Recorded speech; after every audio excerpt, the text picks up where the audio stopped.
بسم الله الرحمن الرحيم ما كان محمد أبا أحد من رجالكم ولكن رسول الله وخاتم النبيين وقال الله تبارك وتعالى في مقام آخر لقد من الله على المؤمنين إذ بعث فيهم رسولا وقال النبي صلى الله عليه وسلم فضلت على الأنبياء بست أعطيت جوامع الكلم ونصرت بالرعب وأحلت لي الغنائم وجعلت لي الأرض مسجدا وطهورا وأرسلت إلى الخلق كافة وختم بي النبيون وقال النبي صلى الله عليه وسلم أنا خاتم النبيين لا نبي بعدي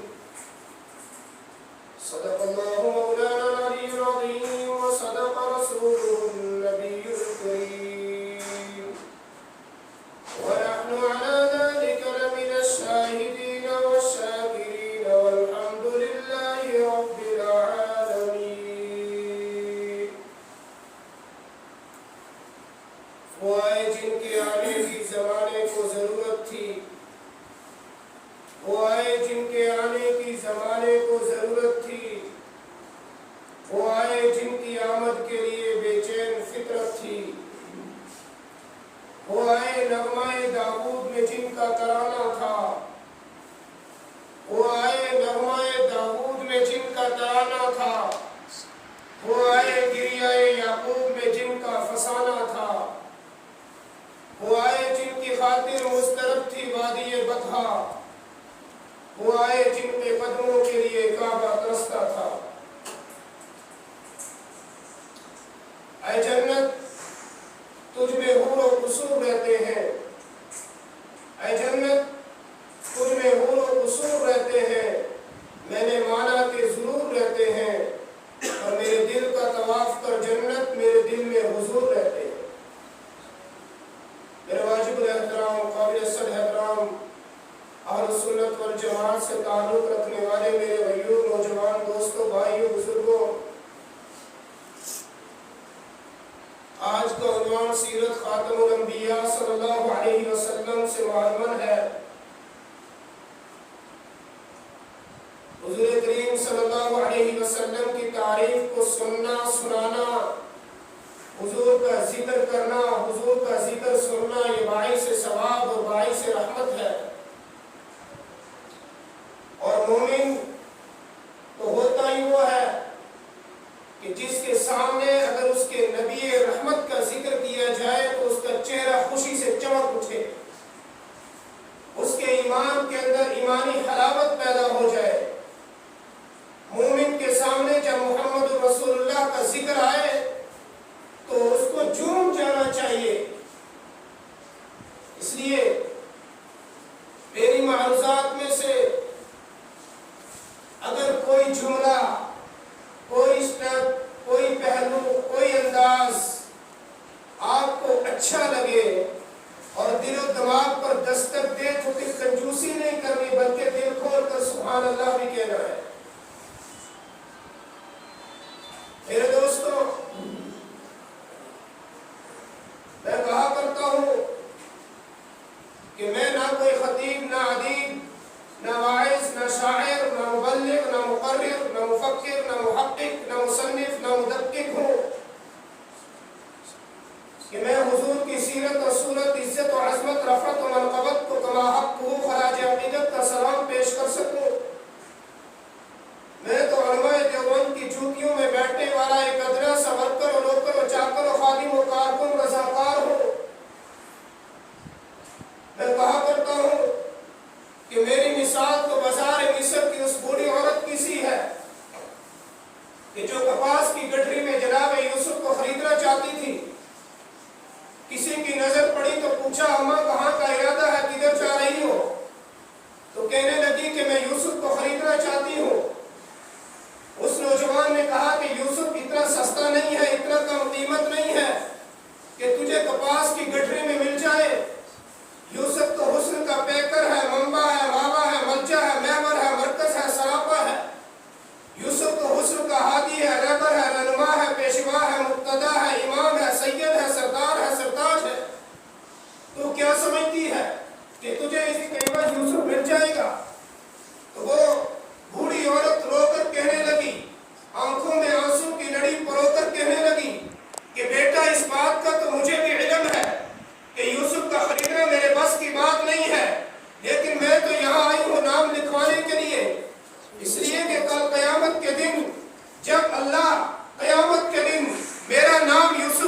صداقت، دیانت، پیغمبر کی رحمت، عزت، عفت، شفقت، جرأت، شجاعت، حضور کا حسن، جمال، کمال، اطوار، عادات، اخلاق، انوارات اور برکات کی تجلیات اور خد و خال کو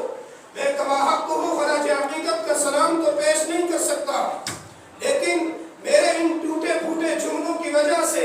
اللہ قیامت کے دن کم از کم میرا نام محمد رسول اللہ کی مدح سلام میں تو لکھ دیں گے۔ میرے دوستو توجہ رکھنا، بات ہے اللہ کے پیغمبر کے شان و مقام کی، بات ہے اللہ کے پیغمبر کی عزت اور رفعت و مرتبت کی، بات ہے ساری کائنات کے سرتاج کی، بات ہے سردار الانبیاء کی، بات ہے خاتم الانبیاء کی۔ اس لیے حضور کی بات ہو، حضور کی تعریف ہو، حضور کی مدح ہو، حضور کا ذکر کیا جائے اور آپ جو ہے چپ کر کے بیٹھے رہیں، یہ نہیں ہو سکتا۔ جب حضور کی تعریف ہو اور آپ کو جھوم کر کے سبحان اللہ کہنا چاہیے، کیونکہ آپ کے پیغمبر کا ذکر خیر ہے، اور حضور کا ذکر سن کر کے مومن کو چمک جانا چاہیے۔ میرے دوستو، جب میں حضور کریم صلی اللہ علیہ وسلم کی سیرت کو بیان کرنے کے لیے پیغمبر کی سیرت کی سمندر کی موجوں کی لہروں پر تیرتا ہوں تو پھر میں سوچوں کے سمندر میں غرق ہو جاتا ہوں۔ جب میں پیغمبر کی سیرت کے ستاروں کی چمک اور دمک کو دیکھتا ہوں تو میں خیرہ خیرہ ہو جاتا ہوں۔ جب میں پیغمبر کی سیرت کے گلدستے کی پھول کی پتیوں کی مہکوں کو دیکھتا ہوں تو میں معبر و معطر ہو جاتا ہوں۔ میں اس پیغمبر کی سیرت کو، اس پیغمبر کے شان و مقام کو، اس پیغمبر کی عزت و عظمت، رفعت و مرتبت کو کہاں سے شروع کروں؟ کیوں؟ اس لیے کہ میں نے تو تاریخ و سیر کو پڑھا ہے، میں نے تو تاریخ اور سیرت کے جھونکوں میں جھانکا ہے، میں نے اصحاب سیر کو پڑھا ہے، میں نے تو حضور کی روایات کو پڑھا ہے کہ میرے پیغمبر نے فرمایا کنت نبیا وآدم بین الماء والطین، کہ میں تو اس وقت بھی نبی تھا، ابھی آدم پانی اور مٹی کے درمیان تھے، یعنی کہ حضور اس وقت نبی تھے، ابھی آدم پیدا نہیں ہوئے تھے۔ ارے حضور تو اس وقت نبی تھے جو حضور تو آدم سے پہلے ہیں، پانی سے پہلے ہیں، مٹی سے پہلے ہیں، زمین و آسمان سے پہلے ہیں، مکین و مکان سے پہلے ہیں، حور و غلمان سے پہلے ہیں، ہر کہکشاں سے پہلے ہیں، دو جہاں سے پہلے ہیں۔ حضور تو اس وقت نبی ہے، اور حضور کے بارے میں قاسم العلوم والخیرات، حجت الاسلام، بانی دارالعلوم دیوبند مولانا محمد قاسم نانوتوی رحمۃ اللہ علیہ نے کہا تھا کہ سب سے پہلے مشیت کے انوار سے، سب سے پہلے مشیت کے انوار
اللہ کے نبی صلی اللہ علیہ وسلم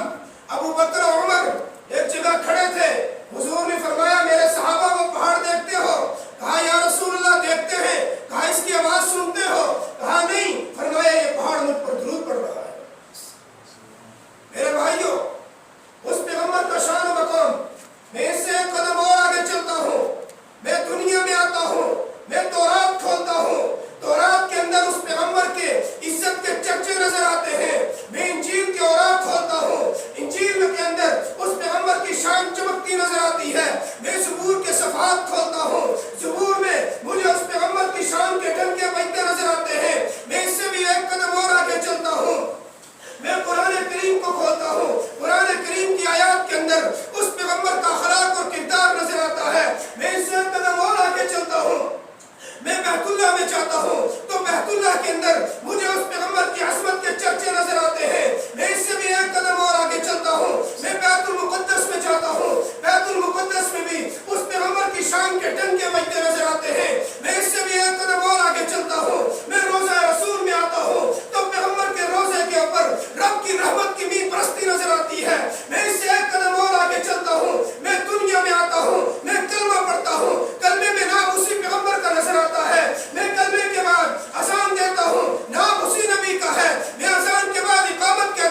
صدیقہ بنت صدیق حبیب خدا سیدہ عائشہ صدیقہ سے پوچھا اماں جان حضور کا شان تو سنائیے، تو کائنات کی ماں نے فرمایا اگر تم پیغمبر کی سیرت کو سمجھنا چاہتے ہو، اگر تم پیغمبر کی صورت کو سمجھنا چاہتے ہو، اگر تم پیغمبر کے اخلاق کو پڑھنا چاہتے ہو، اگر تم پیغمبر کے کردار کو دیکھنا چاہتے ہو، اگر تم پیغمبر کی عدالت کو دیکھنا چاہتے ہو، اگر تم پیغمبر کی شریعت کو دیکھنا چاہتے ہو، اگر تم پیغمبر کے اخلاق کا مظاہرہ کرنا چاہتے ہو، اگر تم پیغمبر کی دین اور شریعت اور صورت اور عزت اور عظمت، اقوال افعال اور کردار اخلاق اور جو ہے بلندیوں کو سمجھنا چاہتے ہو، فرمایا کان خلقہ القرآن،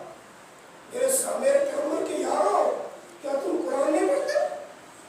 صحابہ نے عرض کی اماں جان قرآن تو پڑھتے ہیں، فرمایا قرآن کی ارحم کی ہاں سے لے کر والناس کی سین تک 30 پاروں کا قرآن پڑھتے جاؤ، محمد کا شان پڑھتے جاؤ۔ میرے بھائیوں، یہ ہمارے پیغمبر ہیں جن کو اللہ نے اتنا عظیم الشان مقام عطا کیا، جن کو اللہ نے اتنا عظیم رتبہ عطا کیا کہ اس کائنات میں اللہ نے صرف انسانوں کے نبی نہیں بلکہ نبیوں کے نبی بنا کر کے بھیجے ہیں۔ میرے دوستو، جب ہم قرآن کے دروازے پر پہنچتے ہیں اور قرآن سے ہم حضور کا ذکر کرتے ہیں، ہم محمد رسول اللہ کی سیرت پر کوئی دورے قصیدے مرثیے قوالیاں اور اس طریقے سے چیزیں نہیں بیان کرتے، بلکہ ہم محمد رسول اللہ کی سیرت کو قرآن سے بیان کرتے ہیں۔ اور جب ہم قرآن کے دروازے پر پہنچتے ہیں تو قرآن سے ہم نے پوچھا قرآن تو حضور کا نام بتا، قرآن نے فرمایا محمد رسول اللہ وما محمد الا رسول۔ قرآن سے ہم نے پوچھا قرآن تو حضور کا چہرہ بتا،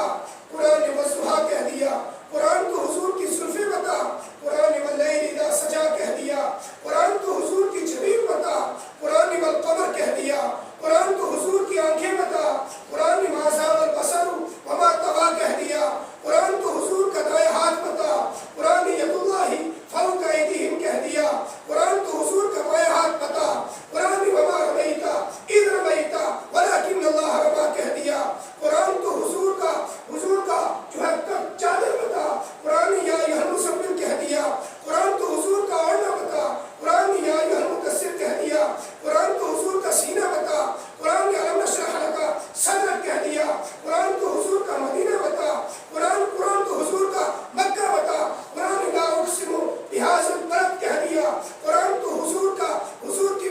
بشارت بتا، قرآن نے ومبشرا برسول یأتی من بعد اسمہ احمد کہہ دیا، قرآن تو حضور کی جو ہے حضور کا عبادت بتا، قرآن نے قل ان صلاتی ونسکی ومحیایا ومماتی للہ رب العالمین کہہ دیا، قرآن تو حضور کی اطاعت بتا، قرآن تو حضور کے چرچے بتا، قرآن انا اعطینا کل کوثر کہہ دیا، قرآن تو حضور کی قربانی بتا، قرآن نے فصل لربک وانحر کہہ دیا، قرآن تو حضور کے دشمنوں کا انجام بتا، قرآن ان شانیک هو الابتر کہہ دیا، قرآن تو حضور کی ہجرت بتا، قرآن الا تنصروہ فقد نصرہ اللہ کہہ دیا، قرآن تو حضور کی مدد بتا، قرآن اذا جاء رسول اللہ والفتح کہہ دیا، قرآن تو حضور کی معراج بتا، قرآن نے سبحان الذی اسریٰ بعبدہ لیلا من المسجد الحرام الی المسجد الاقصی کہہ دیا، قرآن تو حضور کی بیویاں بتا، قرآن نے یا نساء النبی لستن کاحد من النساء کہہ دیا، قرآن تو حضور کی بیٹیاں بتا، قرآن نے کل ازواجک وبناتک کہہ دیا، قرآن تو حضور کا مکہ بتا، قرآن نے لا اقسم بہذا البلد کہہ دیا، قرآن تو حضور کا سسر ابو بکر صدیق تو بتا، قرآن نے والذی جاء بالصدق وصدق بہ کہہ دیا، قرآن تو حضور کا سسر عمر بن خطاب تو بتا، قرآن نے اشداء علی الکفار کہہ دیا، قرآن تو حضور کا داماد عثمان تو بتا، قرآن نے رحماء بینہم کہہ دیا، قرآن تو حضور کا داماد علی بن مرتضیٰ تو بتا، قرآن نے تراہم رکعا سجدا کہہ دیا، قرآن تو حضور کے 1,44,000 صحابہ تو بتا، قرآن نے ذالک مثلہم فی التوراۃ ومثلہم فی الانجیل کہہ دیا۔ میرے بھائیوں، یہ حضور کی شان قرآن نے بیان کی، اور میں اور آپ ہم کیا حضور کی شان سنائیں گے؟ اللہ نے عالم ارواح کے اندر ایک جلسہ کیا اور اس جلسے کا عنوان تھا سیرت رسول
اور سچی الفت عطا فرمائے۔ وآخر دعوانا